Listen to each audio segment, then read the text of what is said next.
نحمد و نصلی علی رسول الکریم اما بعد فاعوذ باللہ من الشیطان الرجیم بسم اللہ الرحمن الرحیم لا يحب اللہ الجہر بالسوء من القول الا من ظلم۔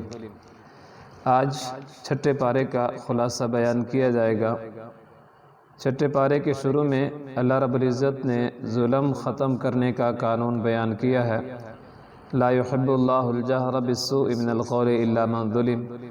اگر کوئی شخص کسی پر ظلم کرتا ہے اور وہ ظالم کی کسی کو شکایت کرتا ہے یا عدالت میں چارہ جوئی کرتا ہے تو یہ عدل و انصاف ہے، جرائم اور ظلم بند ہونے کا سبب ہے۔ مظلوم کا آواز اٹھانا اور کسی کو شکایت کرنا غیبت بھی نہیں، لیکن اگر مظلوم صبر کرے اور معاف کر دے تو آخرت میں بڑا اجر ملے گا۔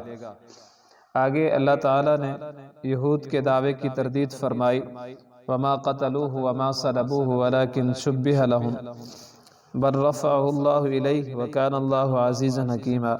ان دو آیات میں اللہ رب العزت نے یہودیوں کے دعوے کی تردید کی۔ یہودیوں کا دعویٰ تھا کہ عیسیٰ علیہ السلام کو قتل کر دیا گیا ہے۔ اللہ تعالیٰ نے ان کی تردید فرمائی کہ یہودیوں نے نہ تو عیسیٰ علیہ السلام کو قتل کیا ہے اور نہ ہی سولی پر چڑھایا ہے، بلکہ اللہ تعالیٰ نے انہیں بحفاظت آسمانوں پر اٹھا لیا ہے۔ اہل سنہ والجماعہ کے ہاں قرب قیامت حضرت عیسیٰ علیہ السلام کے نزول کا عقیدہ قطعی اور اجماعی ہے۔ آگے اللہ رب العزت نے عقیدہ تثلیث کی تردید کی ہے، یعنی جن کے ہاں تین خدا ہیں ان کے اس عقیدے کی تردید کی گئی ہے۔ اللہ تعالیٰ نے فرمایا وَلَا تَقُولُوا ثَلَاثَةٌ انْتَهُوا خَيْرًا لَكُمْ۔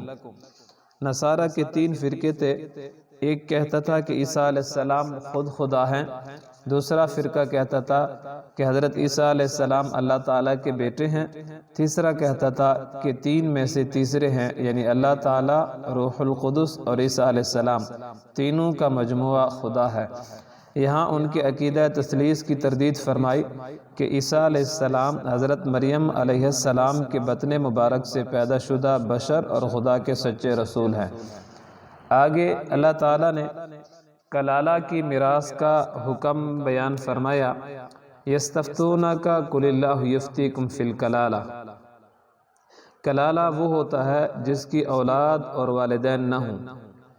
تجہیز و تکفین، قرض کی ادائیگی اور وصیت کے بعد کلالہ کی ایک بہن ہو تو اسے نصف یعنی آدھا، دو یا زیادہ ہوں تو 2/3، بھائی ہوں تو ساری وراثت بہن بھائیوں میں تقسیم ہوگی تو مذکر کو مؤنث سے دگنا ملے گا۔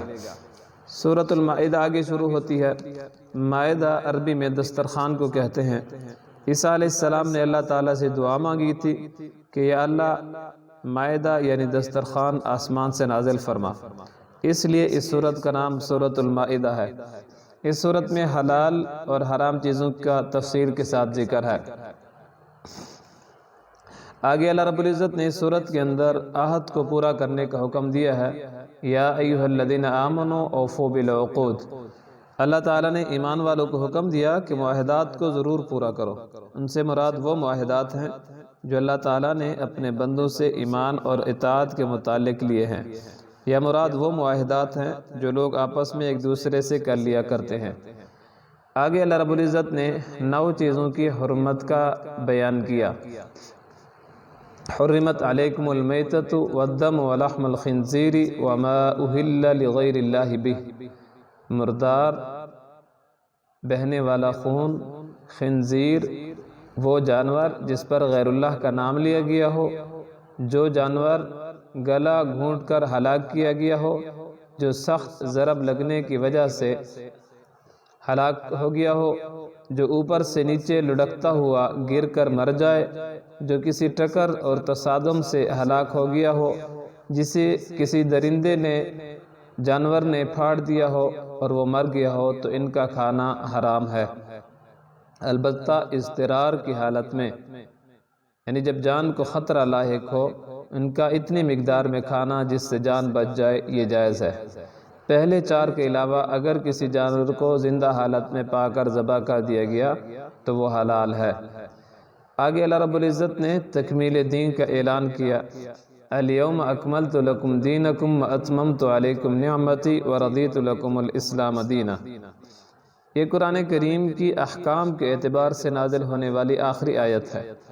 اللہ تعالیٰ نے یوم عرفہ میدان عرفات میں اعلان فرمایا کہ اللہ تعالیٰ نے اپنے نبی محمد صلی اللہ علیہ وسلم پر دین کو کامل فرما دیا ہے۔ دین کے مکمل ہونے کا معنی یہ ہے کہ اللہ تعالیٰ نے کچھ مسائل قرآن کریم میں بیان فرمائے، کچھ احادیث میں، اور کچھ مسائل کے لیے قرآن و حدیث میں اصول بتا دیے، جن کی روشنی میں باقی ماندہ مسائل کو نکالا جائے گا۔ ان مسائل کو نکال کر دینے کے لیے اللہ تعالیٰ نے امت کو فقہا عطا فرمائے۔ آگے اللہ رب العزت نے اہل کتاب کے ذبیحے کا حکم بیان کیا، وَطَعَامُ الَّذِينَ أُوتُوا الْكِتَابَ حِلٌّ لَكُمْ وَطَعَامُكُمْ حِلٌّ لَهُمْ۔ یہاں طعام سے مراد ذبیحہ ہے۔ اہل کتاب کا ذبیحہ مسلمانوں کے لیے حلال ہے اور مسلمانوں کا ذبیحہ اہل کتاب کے لیے حلال ہے۔ اہل کتاب سے مراد وہ لوگ ہیں جو کسی ایسی آسمانی کتاب پر ایمان رکھتے ہوں جس کی قرآن و سنت تصدیق کرتے ہیں، یعنی تورات، انجیل، زبور اور صحف ابراہیم اور موسیٰ علیہ السلام۔ لہٰذا یہود و نصارہ اہل کتاب ہیں۔ آگے اللہ رب العزت نے عدل و انصاف کا بیان کیا، یا ایھا الذین آمنوا کونوا قوامین للہ شہداء بالقسط۔ مسلمانوں کو عدل و انصاف کرنے کا حکم دیا ہے۔ دوستوں سے معاملہ ہو یا دشمنوں سے، عدل و انصاف کے حکم پر قائم رہو، نہ تو کسی تعلق کی بنا پر اس میں کمزوری آئے اور نہ ہی کسی سے دشمنی اور عداوت کی وجہ سے اس میں کمزوری آئے۔ آگے اللہ تعالیٰ نے یہود و نصارہ کی دعوے کی تردید کی ہے، وقالت الیہود والنصارى نحن ابناء اللہ واحباؤہ۔ یہود و نصارہ کا دعویٰ تھا کہ ہم اللہ تعالیٰ کے بیٹے اور محبوب ہیں۔ چونکہ ہم انبیاء کی اولاد ہیں، اس لیے ایک گناہ بھی کریں تو اس پر ناراضگی نہیں ہوگی۔ ان کے اس دعوے کو باطل کرنے کے لیے نبی کریم صلی اللہ علیہ وسلم کو خطاب کیا کہ آپ ان سے پوچھیں، اچھا پھر تم بتاؤ کہ اللہ تعالیٰ تمہیں آخرت میں عذاب کیوں دیں گے؟ سورۃ بقرہ میں یہود کا قول مذکور ہے کہ اگر ہمیں عذاب ہوا بھی تو گنتی کے چند دن کا ہوگا۔ جب تمہیں خود بھی اقرار ہے تو کیا کوئی باپ اپنے بیٹے یا محبوب کو عذاب دیا کرتا ہے؟ آگے اللہ تعالیٰ نے حابیل اور قابیل کی داستان کو بیان کیا، وَاتْلُ عَلَيْهِمْ نَبَأَ ابْنَيْ آدَمَ بِالْحَقِّ۔ یہاں حضرت آدم علیہ السلام کے دو بیٹوں حابیل اور قابیل کا ذکر ہے۔ آدم علیہ السلام اور اماں حوا جب دنیا میں آئے، اولاد کا سلسلہ شروع ہوا تو ہر حمل سے جڑواں اولاد پیدا ہوتی تھی، ایک لڑکا اور ایک لڑکی۔ ان کا آپس میں نکاح نہیں ہو سکتا تھا، یہ حقیقی بہن بھائی سمجھے جاتے تھے۔ دوسرے حمل سے پیدا ہونے والے لڑکے سے اس لڑکی کا نکاح جائز تھا۔ قابیل کے ساتھ جو لڑکی پیدا ہوئی وہ بہت خوبصورت تھی، حابیل کے ساتھ جو لڑکی پیدا ہوئی وہ کم خوبصورت تھی۔ اسی وجہ سے قابیل حابیل کا دشمن ہو گیا۔ وہ چاہتا تھا کہ جو لڑکی میرے ساتھ پیدا ہوئی ہے وہی میرے نکاح میں دی جائے۔ آدم علیہ السلام کی شریعت کے مطابق ان کا آپس میں نکاح نہیں ہو سکتا تھا۔ آدم علیہ السلام نے اس اختلاف کو ختم کرنے کے لیے فرمایا کہ تم دونوں قربانی کرو، جس کی قربانی قبول ہو جائے گی یہ لڑکی اس کو دی جائے گی۔ حابیل کی قربانی قبول ہو گئی، قابیل کی قبول نہ ہوئی۔ قابیل کو اور زیادہ غصہ آیا، اس نے حابیل کو قتل کر دیا۔ آگے اللہ رب العزت نے باغیوں کی سزا کا بیان کیا ہے، انما جزاء الذین یحاربون اللہ ورسولہ ویسعون فی الارض فسادا۔ یہاں باغیوں ڈاکوں کی سزا کو بیان کیا گیا ہے۔ اس کی 4 صورتیں ہیں، ان کو قتل کیا جائے یا سولی پر لٹکایا جائے یا مختلف جانب سے ہاتھ پاؤں کاٹے جائیں یا جلاوطن کیا جائے۔ ڈاکو نے دارالاسلام کے کسی مسلمان یا غیر مسلم کو قتل کیا، مال نہیں لوٹا تو ان کی سزا صرف قتل ہے۔ اگر کسی کو قتل بھی کیا اور مال بھی لوٹا تو زندہ سولی پہ لٹکا کر نیزے سے پیٹ کو چاک کر دیا جائے۔ اگر صرف مال لوٹا ہے تو مخالف جانب سے ہاتھ پاؤں کاٹے جائیں، اور اگر قتل بھی نہیں کیا اور مال بھی نہیں لوٹا تو ان کو زمین سے نکال دیا جائے۔ ان سزاؤں کا بنیادی مقصد جرائم کو ختم کرنا ہے۔ اس سے آگے اللہ تعالیٰ نے چور کی سزا بیان کی ہے، وَالسَّارِقُ وَالسَّارِقَةُ فَاقْطَعُوا أَيْدِيَهُمَا۔ کوئی شخص کسی دوسرے کا مال کسی محفوظ جگہ سے بغیر اس کی اجازت کے چھپ کر لے لے، اس کو چوری کہتے ہیں۔ قرآن کریم میں عموماً خطاب مردوں کو ہوتا ہے، عورتیں ضمناً طبعاً شامل ہوتی ہیں، لیکن یہاں حد کا معاملہ تھا تو عورتوں کا ذکر بھی صراحتاً فرمایا، کیونکہ حدود شبہات سے ساکت ہو جاتی ہیں۔ چور مرد ہو یا عورت، اگر مال مسروقہ کا نصاب پورا ہو تو ہاتھ کاٹا جائے گا۔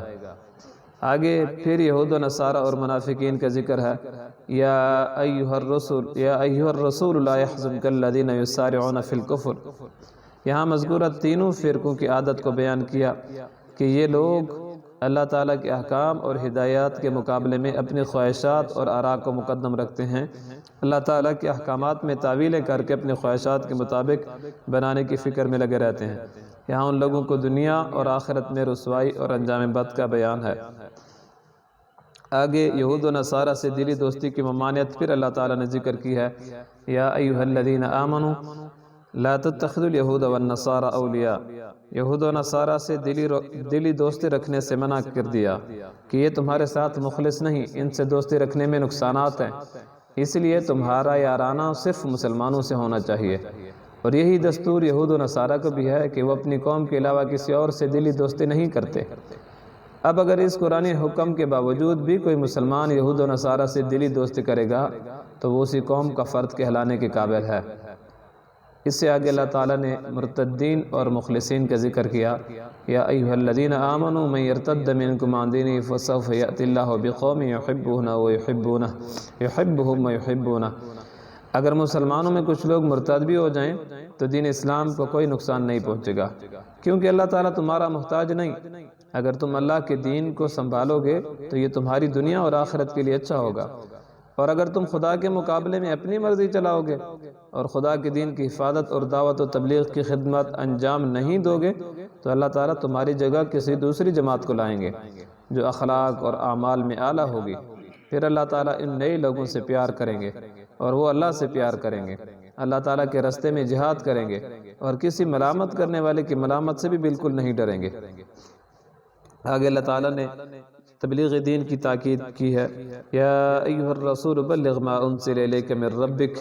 نبی کریم صلی اللہ علیہ وسلم کو تبلیغ کی تاکید کی جا رہی ہے اور ساتھ ساتھ تسلی بھی دی جا رہی ہے کہ جو کچھ آپ پر نازل کیا جائے وہ سب بغیر کسی جھجک اور روک ٹوک کے لوگوں کو پہنچا دیں، کوئی برا مانے یا بھلا، اور مخالفت کرے یا قبول کرے، آپ کسی کی پرواہ نہ کریں، اور تسلی بھی دی کہ تبلیغ دین میں کفار آپ کا کچھ نہیں بگاڑ سکیں گے۔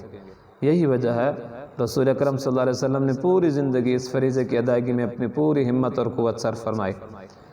یہود، مشرکین اور نصارہ کی دشمنی کو اللہ تعالیٰ نے ذکر کرتے ہوئے فرمایا: لَتَجِدَنَّ أَشَدَّ النَّاسِ عَدَاوَةً لِلَّذِينَ آمَنُوا الْيَهُودَ وَالَّذِينَ أَشْرَكُوا وَلَتَجِدَنَّ أَقْرَبَهُمْ مَوَدَّةً لِلَّذِينَ آمَنُوا الَّذِينَ قَالُوا إِنَّا نَصَارَى۔